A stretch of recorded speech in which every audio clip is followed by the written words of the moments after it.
Hello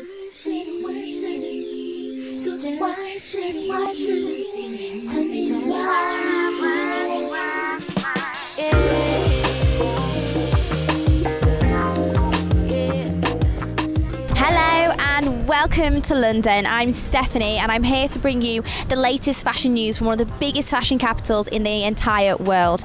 Now today I'm very close to the Thames River and Embankment, and I'm here at number 1 Horse Guard Avenue to interview the finalists and the winners of the British Styles Woolmark Prize award.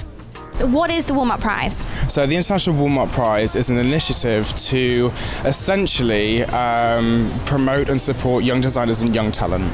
Okay, so you've got 2 winners today. You've got Agi and Sam for menswear and Teatum Jones for the women's wear. Why do you think both those 2 designers retrospectively both won? I think because of the way that they worked with the fibre, the way that they manipulated it and made it essentially into fashion-forward garments that can be bought. It's a real consumer process, and I think that they both really nailed that.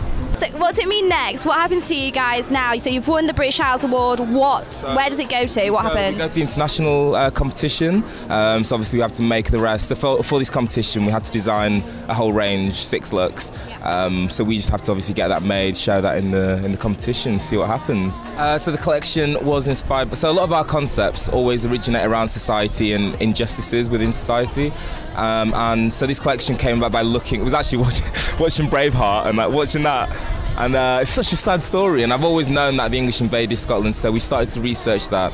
We looked into the Battle of Culloden, I always get that confused, and that's like the last battle where the English came over to Scotland and tried to take over in the 18th century. And so it kind of became about that and the idea of tribes and clans. So then we started to look at sort of tribes. There's a photographer called Charles Frager who shoots like tribes around the world, and we just sort of compiled it all together, and that's where the makeup comes from, and they took influence from Scotland as well, and the garments themselves are like inspired by military sort of wear, but sort of obviously modernised for today. So and then with all the textiles, we were looking at kind of a way to be able to like sort of formulate that blue kind of makeup that came from like colonial tribes. So we used this like needle felting technique where you like laid on individual strands of like pure merino wool and then like felted that in using this like machine that sort of bodges it in basically. And then this is again the sort of translation of more commercial pieces. So now when we got nominated for this competition, it was very exciting. We took it very seriously and really went for it. So then to be given this award today is very humbling but also very exciting for us. Tell me how much work you say. You're saying you worked very hard. What does that entail? What have you done to make sure you stand out to get your hands on that prize today? So I think importantly for the 2 of us, we have been recognised as textile pioneers. So what we're trying to now do is really push that forward. So we just educated ourselves in every single process that was involved in the whole kind of wool process. And all that means now is that we are now going to delve into all of that learning and push it forward even more. The thing for us and the key thing that's really important is innovation. We want to take wool to a really innovative place. I think from day one, this is us. We like to delve very deep. We're great researchers. We love to go to the primary source. So when we are inspired by someone, we find that person to talk to them. When we were inspired by merino wool, we went to the actual wool scourers. They are the guys that actually have the bales of wool from Australia in its purest form. It's dirty and it needs cleaning. We went to meet them and saw how they cleaned it, how they made it into fluffy wool, how they then took it to a yarn.